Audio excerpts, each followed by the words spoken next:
Protected Speech with Ravi Kapur and Jonathan Choe. Along with Jonathan Choe, I'm Ravi Kapur for another edition of Protected Speech. Jonathan on location from Austin, Texas. We'll get into what he's up to in a moment. We want to recount a couple of stories that we've been following over the last couple of weeks. And this is an interesting one that I didn't expect to hear in such great detail. But a former State Department official in the Trump administration has now been kind of recounting his experience as a State Department official. And it seems like he spent a lot of time on cybersecurity and getting a sense of all the different challenges the government faces. And what he said was fascinating. Not only did he do a newspaper interview, but he even went on Twitter Spaces to talk about in great detail what he encountered as a State Department official. And what he said on the Twitter Space is, in effect, the U.S. government, meaning the State Department, spent along the lines of about $30 million to effectively counter the Narendra Modi campaign in India back in 2019. Now, Modi won that re-election in 2019, and the Trump administration was in charge in 2019, and Modi and Trump had a great relationship.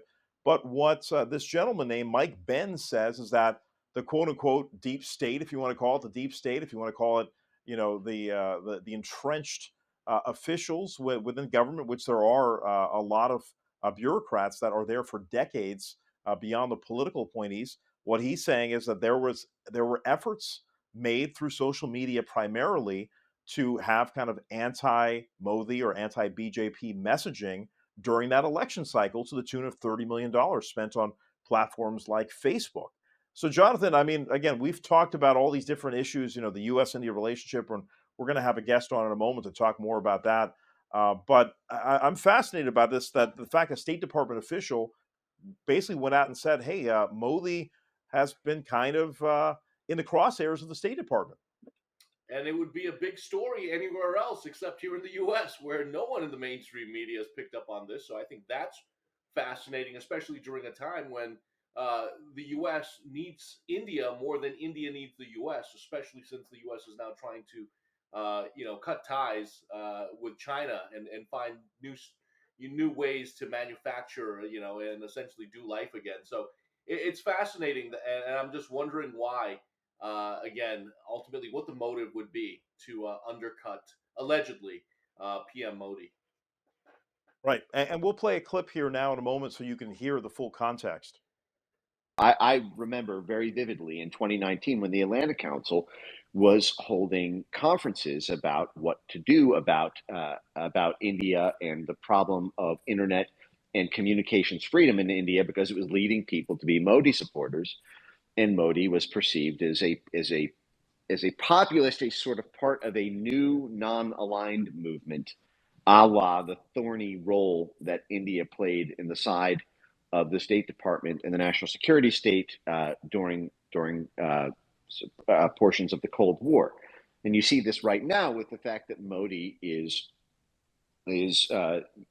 basically non-aligned on the Russia-Ukraine conflict, right? You've got declarations by the Indian, the financial minister who's talked about how they're going to continue to basically buy Russian oil and gas.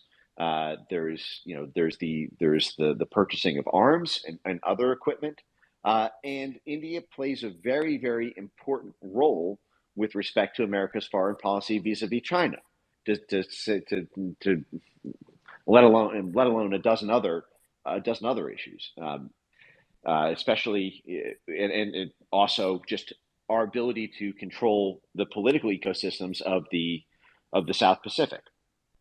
So India looms very large, and Modi's nationalist proclivities make it a unstable and sometimes adversarial piece on the State Department chessboard. They want somebody in there who is like a Trudeau, who is like an Annalena Baerbock in Germany. So there's fair play and there's dirty tricks. And what they're doing with Modi is dirty tricks. This is something that we lived through 3 years of high intensity Russiagate, over $100,000 in Facebook ads. And we've got probably $30 million at least that have flowed from the State Department to do the same thing in India. Um, uh, and somewhat explicitly, because this is all done through, the Atlantic Council and the Global Engagement Center and USAID, and funding all the different pop-up censorship mercenary groups that we send over there under the guise of saying, oh, well, they are fact-checking groups, or these are digital resilience groups, or media literacy groups. But what they are is they are censorship mercenaries who put pressure on Indian civil society and communications platforms in order to stop the ability of Modi supporters from accessing other hearts and minds. It's very similar to what they did in Brazil with Bolsonaro, when they basically got Sergio Moro and the court system there to ban Telegram when Telegram said that it would not censor so-called misinformation.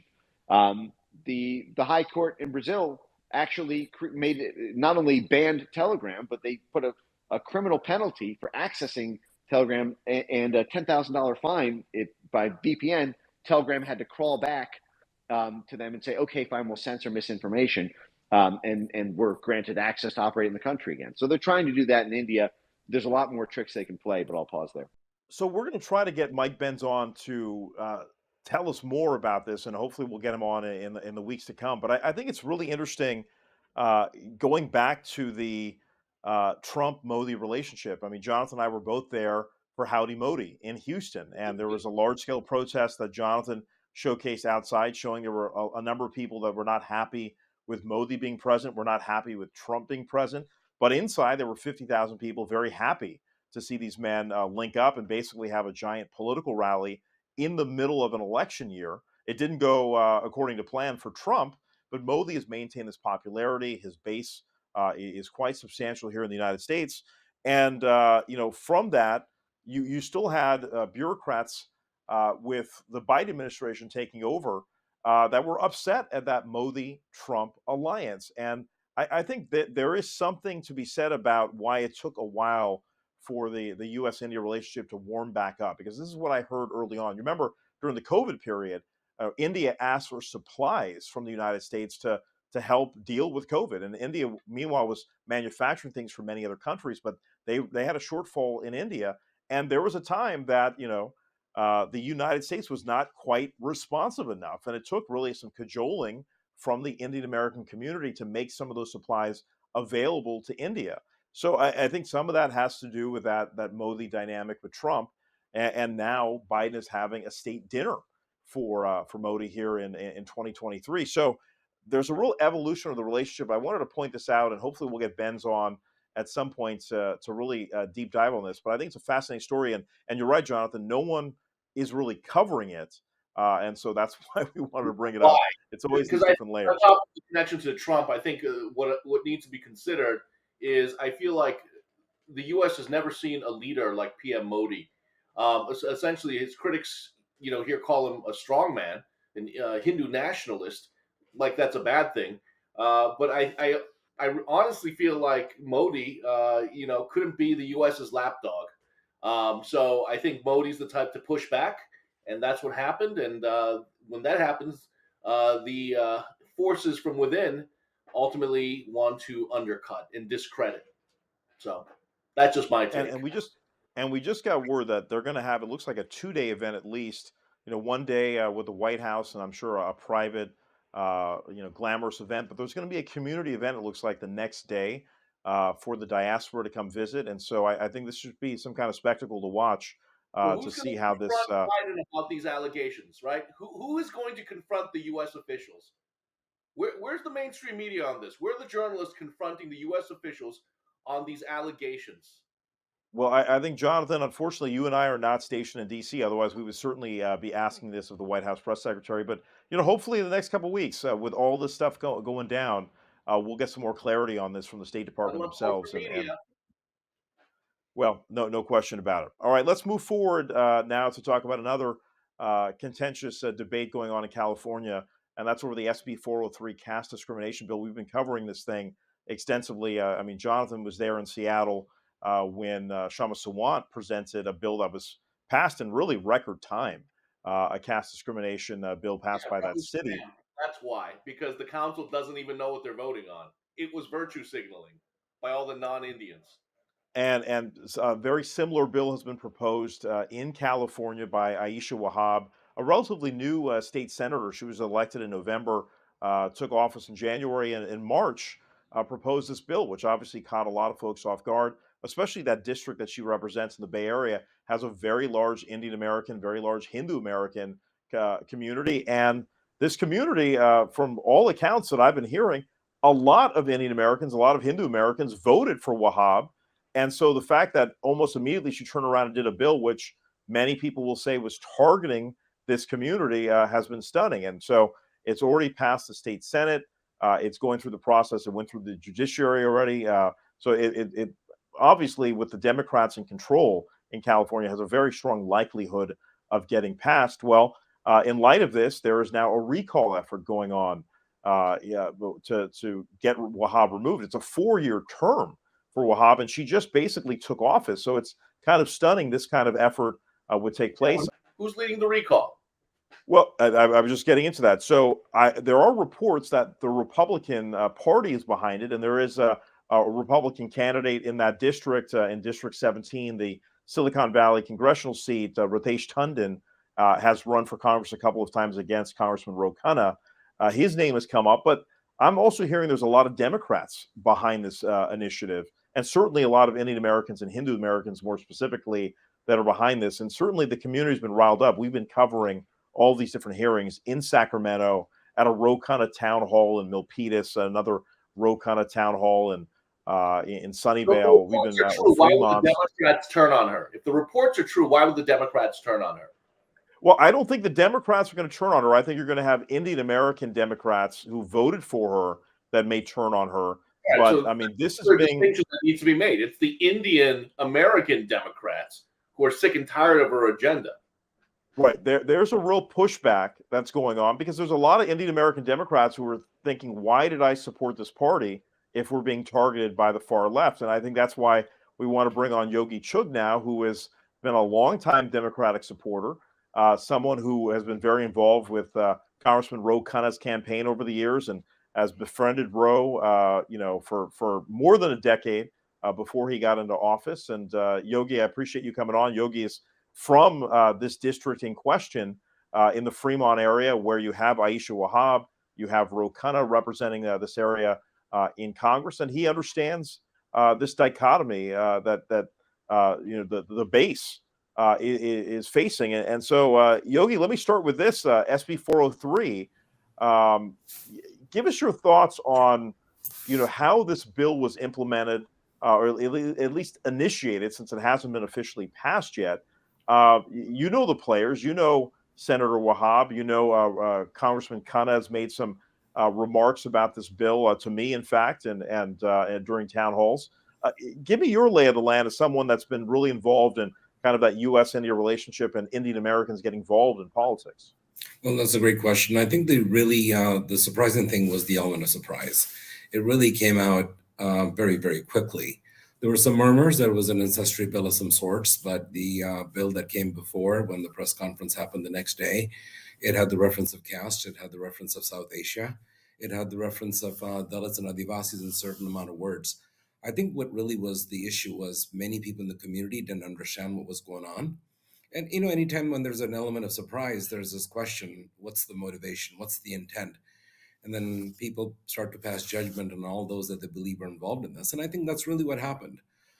Even now, so as we've listened to a lot of people across this community, there are many people who question, why was this bill needed? There are many people who believe that it lacks equal protection. You're going to probably hear a word often that now being floated out tremendously, both in the social media space and conversations are happening, that it's not facially neutral.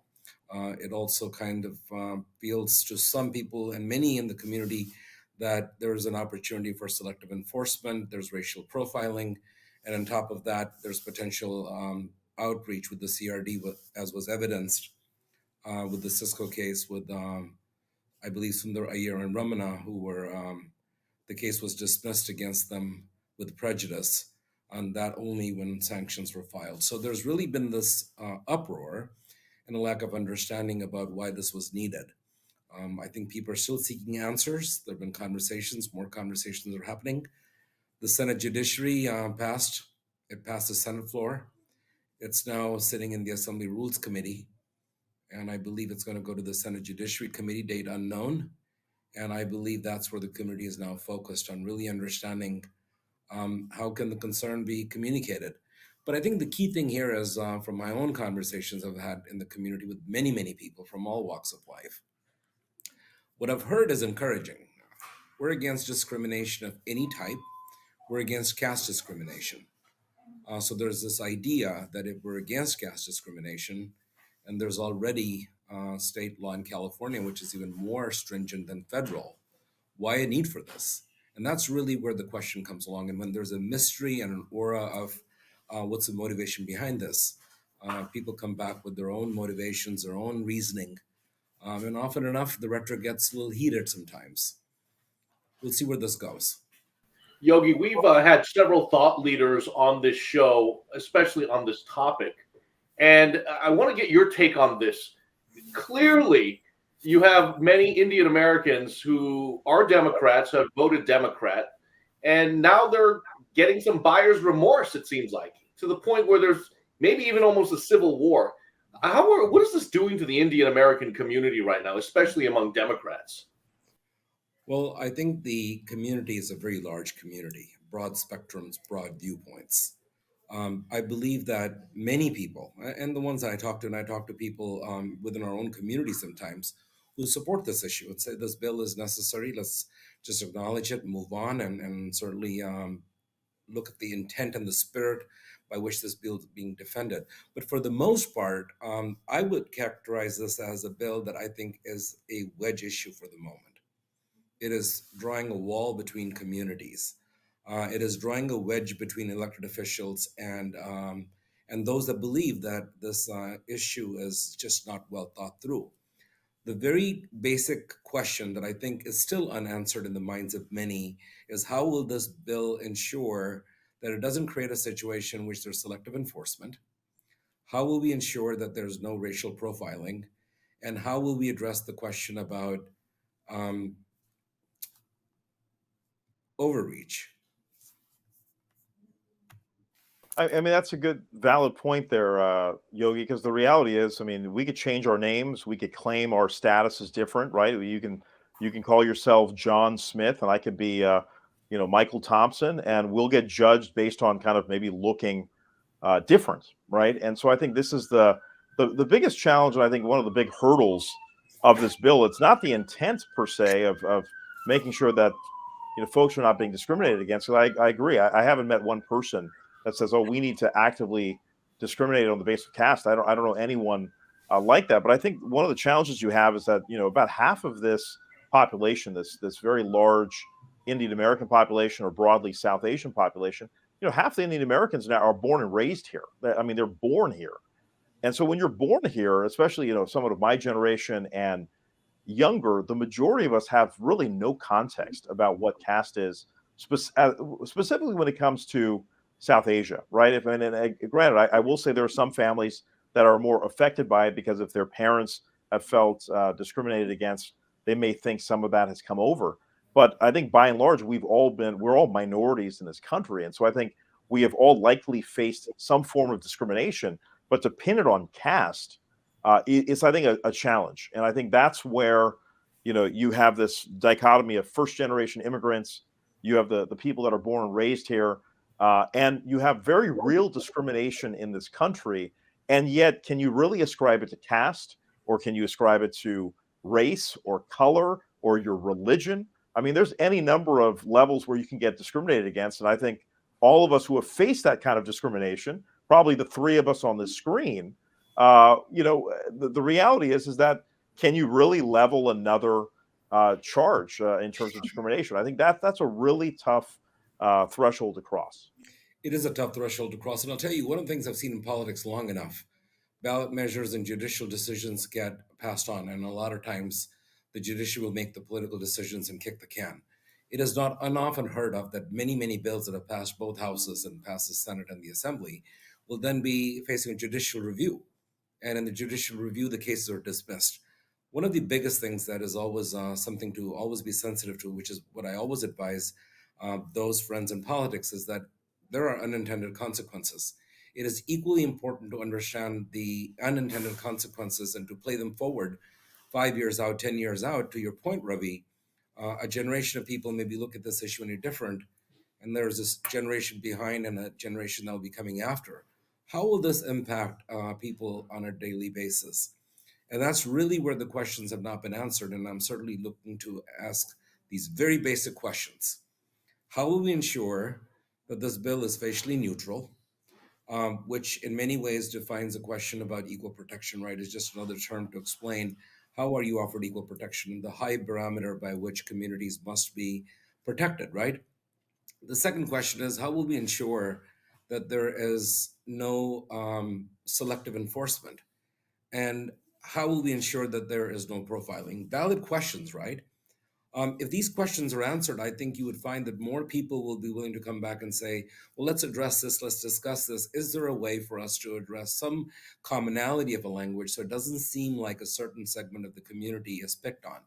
One of the other questions, Ravi, that's important is, if you may recall, every 10 years we have this fight on the textbook issues.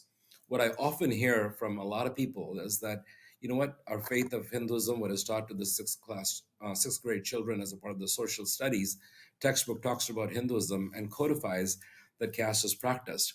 So I think if you look at the totality of this conversation, I think you begin to understand where some of the concerns are. A bill that really doesn't have too much in it, but just really having conversations with some of the folks that were very disturbed by this. And as you noticed, built a coalition of people who were equally concerned. Right at the top, the questions are consistent. How do you ensure that it's facially neutral? How do you ensure that there's not going to be selective enforcement? How do you ensure that there's not going to be selective profiling? And how are you going to ensure that an agency, the CRD, right, in California, or state agencies and local agencies that are going to be enforced with this, how will we ensure there's no overreach? And I didn't think overreach was such a big issue till I've been reading up a little bit of things, and there have been conversations about two of the Cisco plaintiffs that were sued individually, and then they were dismissed with prejudice. How can we ensure that something that happened to them 8 years long doesn't happen to others who may just choke under the system? Those are questions that I think are at the forefront of everybody's mind. And I'll tell you, somebody made a very interesting comment to me today, caught me off guard for a moment. They said it's un-American. And for a few moments, I began to think, wow, that seems like a very extreme statement. But when I began to understand where they were coming from, it just said, okay, these are basic questions that have to be answered. Will there be amendments to the bill in the Assembly? Will there be, suppose, some compromise that comes into the Senate? I don't know. The jury's still out, because today, I think it's being seen as a political issue. You know, what happens if you don't support the caste bill? How will you be targeted? If you support the caste bill, how will you be targeted? I think there's a certain sense of fear just because the rhetoric from all sides has continued to put in a difficult choice about politicians who are now thinking about, okay, we're going to offend enough people with whatever we do. Who are we going to offend more, or who are we going to offend less? It's not a good spot I would like to be if I were in elected office, but it's unfortunate. Sometimes politicians will take the path of least resistance. Yogi, this is one of the most important, I'd say, news stories for your community right now. When I say community, I'm talking about Indians, Hindus, South Asians. Yet this is barely being covered by the mainstream U.S. media, and you're going to see a theme on our show as well, because we have a show here. We talk about these provocative topics or undercovered stories. Why isn't this getting more coverage right now? When is this going to become a big issue? If it's such a big deal, that's what I'm trying to get at. Well, it depends upon what you call a big deal. I would suspect that if there are 100 people in a room, you'd have to figure out how many people are aware of this and how many people are concerned about this and how many of them are indifferent. Story of every community. Does the national media cover this issue? Well, some people will talk about this issue as a human rights issue. Some people will talk about the geopolitics of another country, and they'll bring it to this nation and talk about those things. Certainly, there are groups that are always coming back and pursuing this. And sometimes the question that is always out there is, what's the motivation? Somebody just told me a few days ago, I think, Yogi, the geopolitics of different nations have come to American shores, and everybody's trying to come back and fight this over. But if you take the noise out, you take the issues away, and you come back and then start to really understand that how will this impact the community, I've always been a believer that you can find common ground. Let's find what compromise we can find to ensure the concerns of a certain community are figured out, and then we come back to a solution that can be solved to the community in general, which sometimes gets hard when you have an unorganized Indian American community that's just beginning to understand its political influence. National media, I guess, when you have to talk about a war in Ukraine and you have to talk about the elections coming up in America, when you have to talk about the shuttering of factories in America, loss of jobs, inflation, recession, the debt ceiling, it's not one of those issues that comes to the forefront. However, what I do think is happening is in communities where the Indian American community, the Hindu American community are based, there is a greater sense of awareness. So I believe what this bill has done is gotten more people to get involved, making calls to their local assembly members, their senators, their mayors, having these conversations. I think you're going to begin to see a lot more coverage in our local papers, and then it'll start to germinate up. Most national newspapers will never write about a specific bill, but there are many people who are concerned that if this Caste bill passes and it doesn't address the concerns that they're talking about, this has the potential to go to other parts of the country as well. So maybe it'll take on a national traction then, but till then, I think it's still a localized issue with people all across the country who are aware of this, but frankly don't know how they can help. They don't even know what they can do other than maybe write a phone call or make a phone call or write an email. I have no doubt that this will become an issue in 50 states potentially, or at least certainly states where there's a large Democratic base, because this has been pushed by the Democratic progressive left, and which is interesting because, and I'm going to play a clip first, and then I'm going to move forward. But let me play a clip here real quick of Jeff Rosen. He's the Santa Clara County District Attorney. He's a guy who's a law enforcement professional. He puts people, he incarcerates them when they are breaking the law. And I had a chance to have a conversation with him about this bill. Here's what he had to say. I know a little about caste. What I've learned is if you ask 5 South Asians what caste is, you get 15 different opinions about what it is. I know that there have certainly been discriminatory practices in societies all over the world since the beginning of time. As district attorney, I'm focused on whether there is discrimination or hate crime or violence based on discrimination in my county.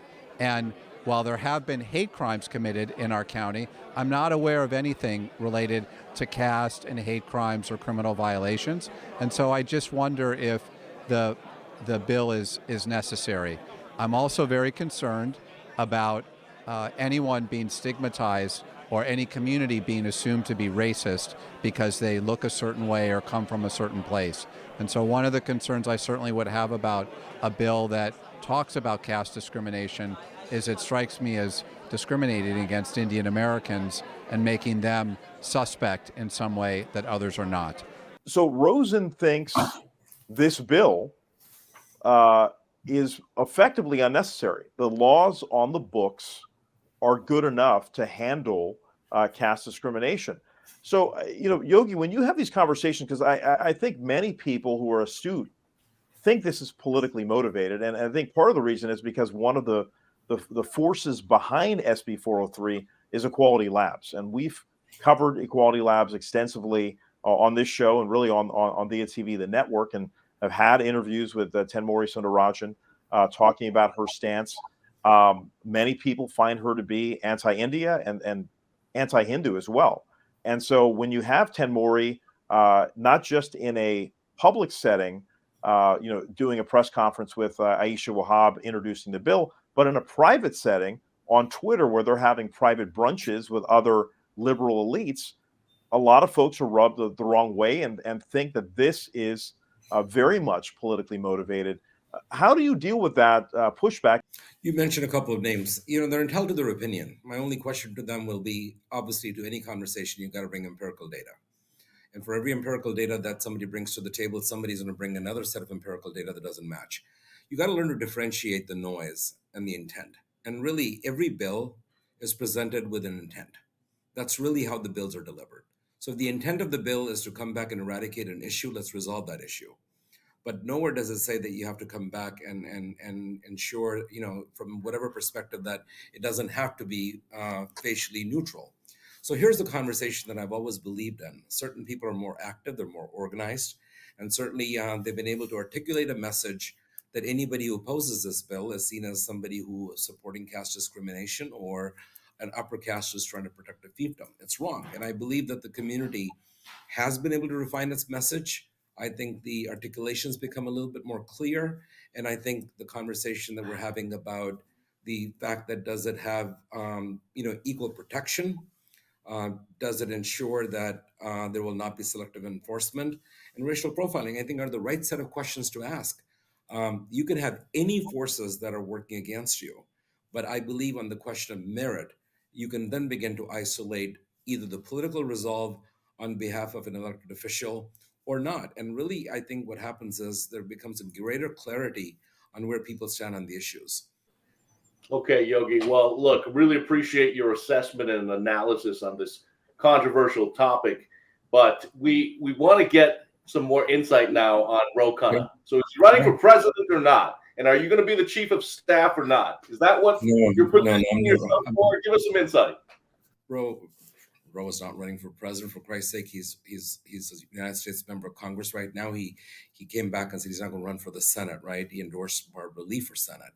Ro going to run for president? I don't know. I do know that Ro is somebody who understands public service. I think he cares deeply about public service. I think he really believes that public service can do good. Along the way, he's found his bearings. I don't know what he's going to run for. Regarding my being his chief of staff, that will never happen. I'll never work for Ro Khanna, or I'll never work for a politician.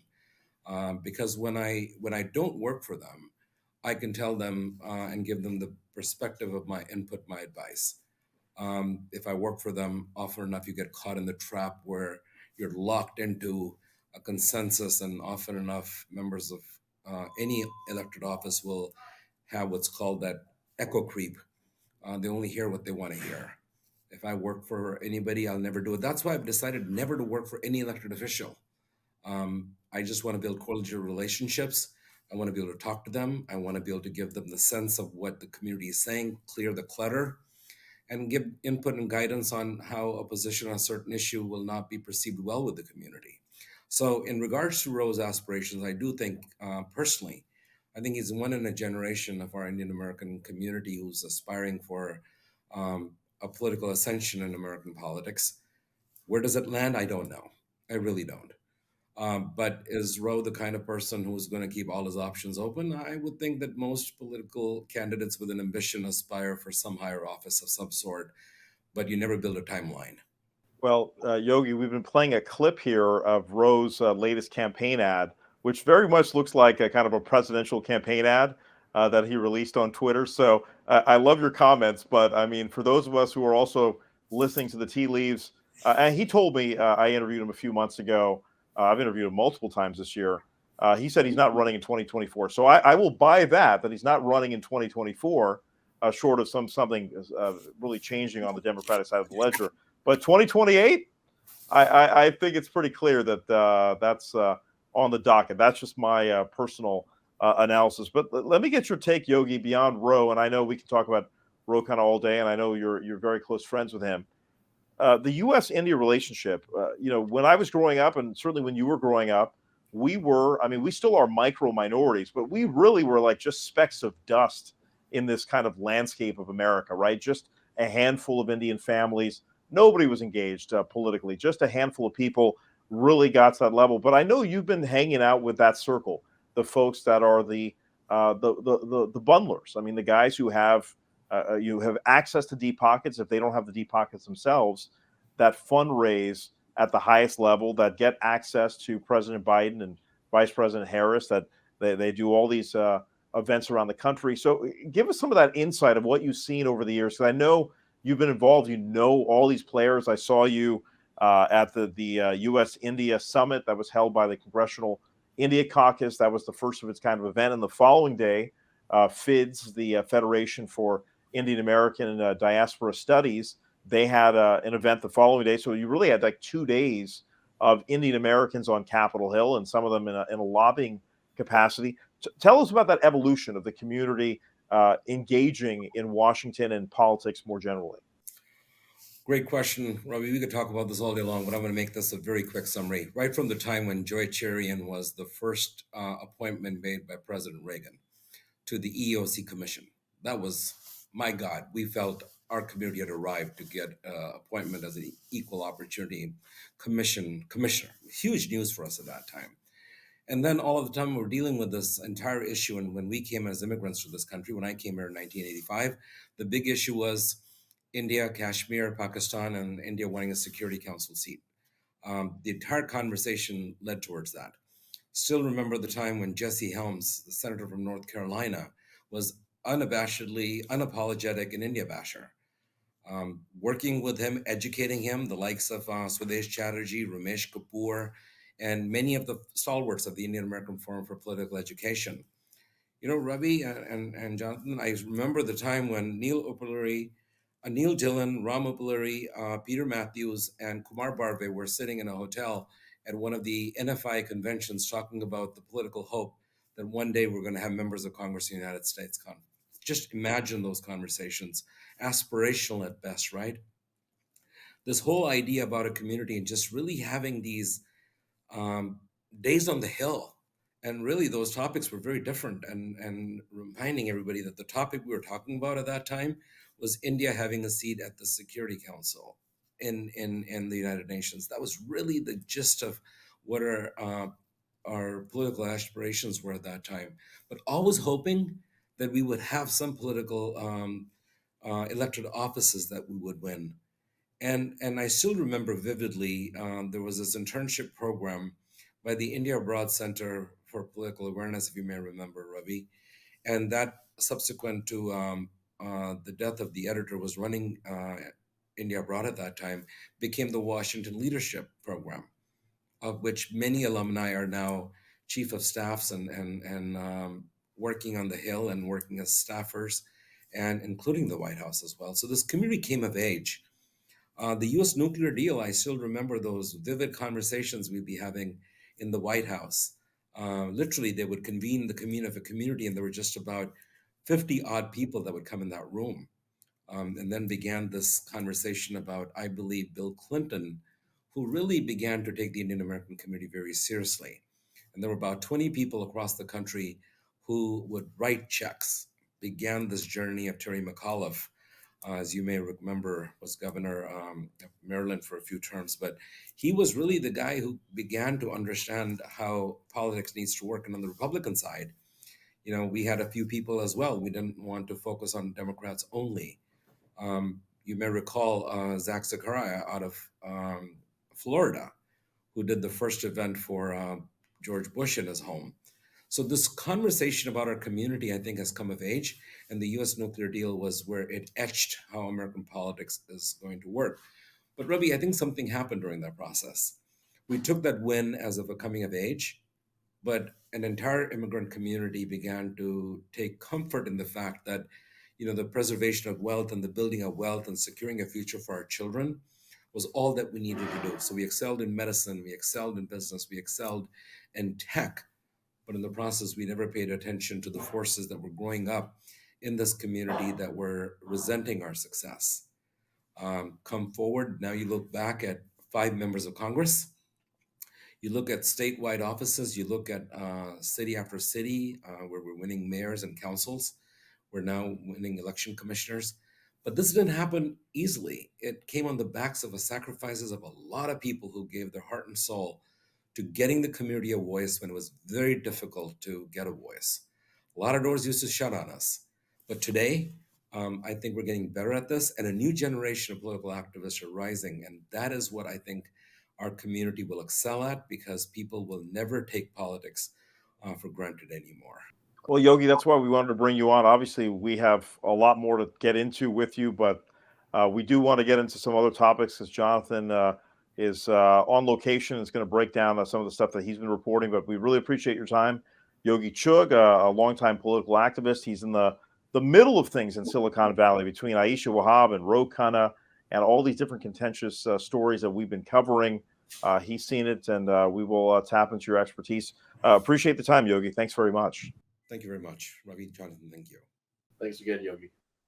All right, we're going to move forward now with a criminal theft ring that Jonathan will bring to us, I imagine, from the heart of Seattle again?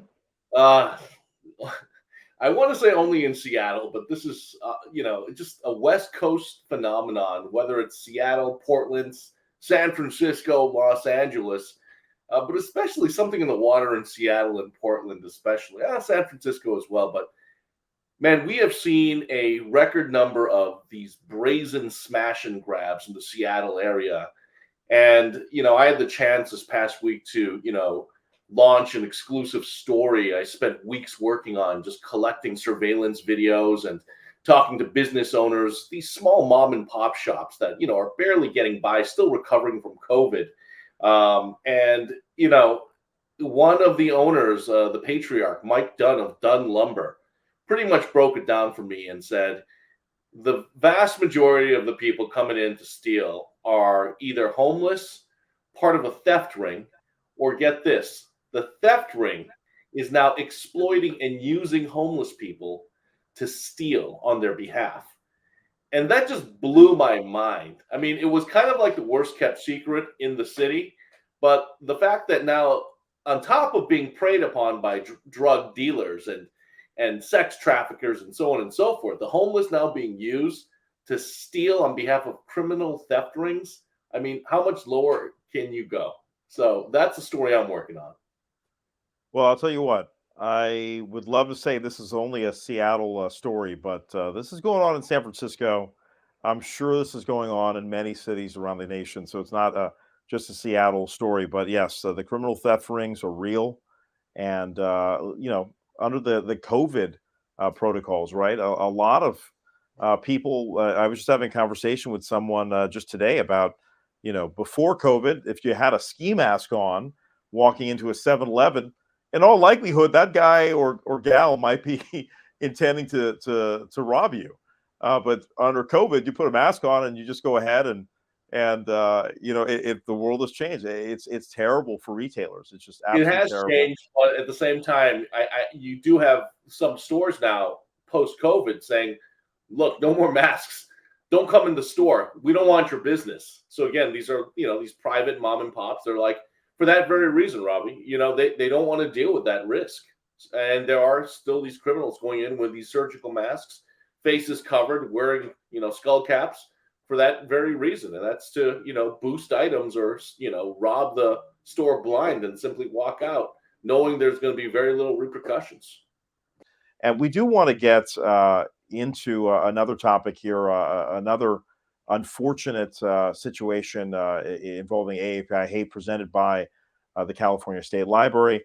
This one involves a suspect involved in an arson at a boba shop, and the suspect is not going to serve any jail time for his acts. Yeah, in California, pretty egregious. The fella allegedly was going around with, the can of WD-40 spray. If you have a bike or something, or you don't like squeaky hinges, you just spray it. Okay, so it's essentially flammable.